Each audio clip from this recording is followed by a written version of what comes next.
Hi, Alex. Now I wrote up all the things that I found, and there are many things, but we will have to take it step by step.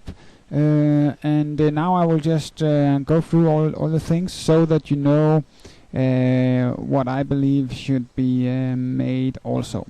And you can give me some feedback about that and what we can have in the first version and what we will have to take in the next version and so on.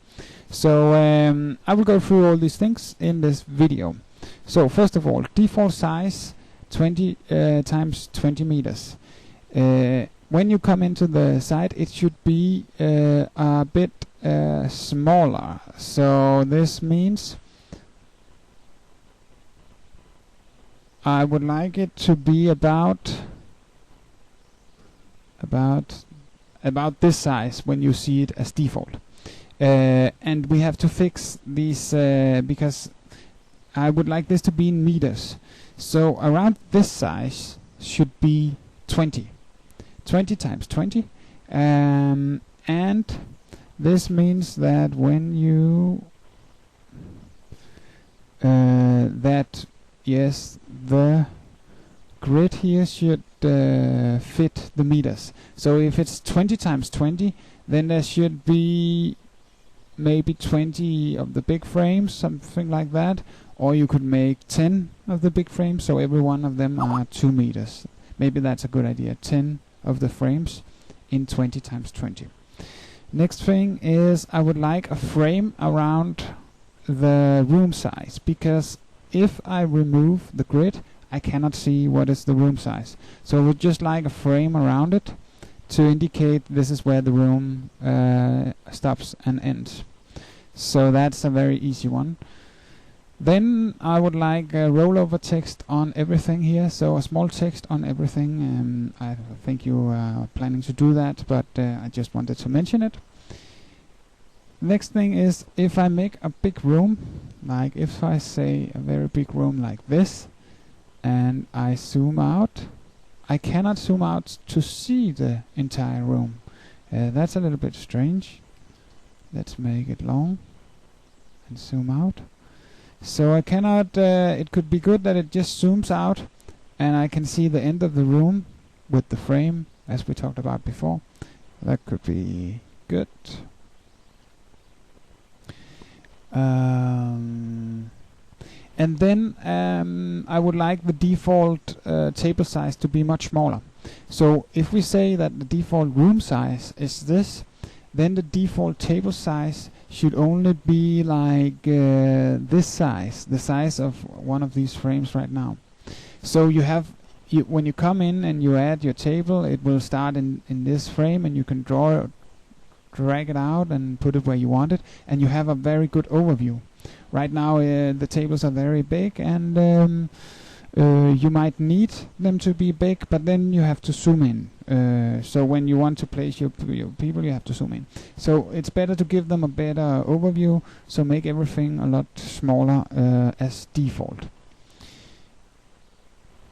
Then I would like to have, I don't know why, but right now there's no scroll bar in this browser. It's just, I know it's nothing with the Flash file to do, but it's just to make it easier to test, because right now it's difficult to test. I cannot see when I add a name here.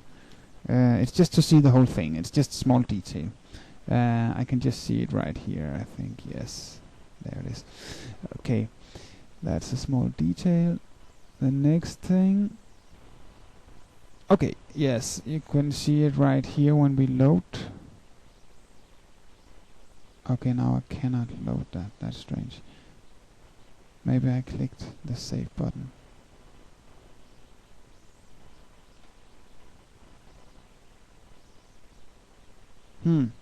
I think somebody saved something.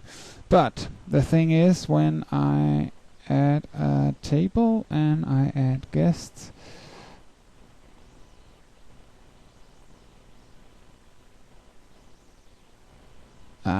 maybe you fixed it or what?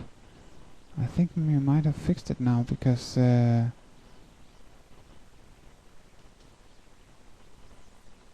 no. Yes, you probably know this, but all the text and the figures and the names should be turned so that you can read them, of course, because it will be very difficult if somebody suddenly do it like this. It's gonna be a little bit difficult to read. So that's it. Then I have another thing that could be very, very good if you can do, and that is when I can see that you made a rollover effect so that the one I'm over is the one that is in front. Can you do it so that the default is that the text will be much smaller, but when I roll over, it will zoom in on the text? That will be very good for the overview, and it will be a good effect that when I roll in, the text will zoom out.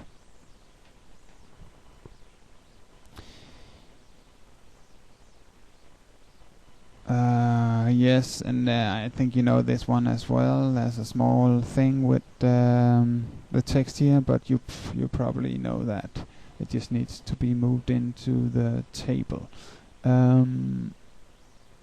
Okay, then we have this banner.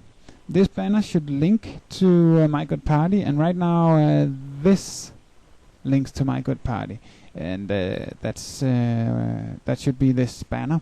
Maybe you know this as well. This save button. The idea is actually, if I press the save button, it should come up with a unique ID number. Let's say 553. Now the next time I come into the page, I can press the load button and it should come up and say which ID number is it, and I can put in 553 and it will load my setup. So that was the idea with the save and load button. If you have a better solution for this, then tell me, but this was my idea to do it, and this will make it easier because then we don't only use one flash file, and it can load the different users' ID numbers and setups. The last thing is this button right here.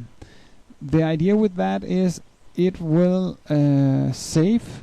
If he didn't save, it has to save the setup he has right now, and then it should generate a seatwizard.com unique URL. So seatwizard.com/ID number 5000 something, and that SeatWizard page will load the Find Your Seat flash, and it will load the Find Your Seat flash with the specific unique ID number.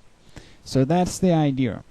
Please give me some feedback about what you think about these inputs. Bye.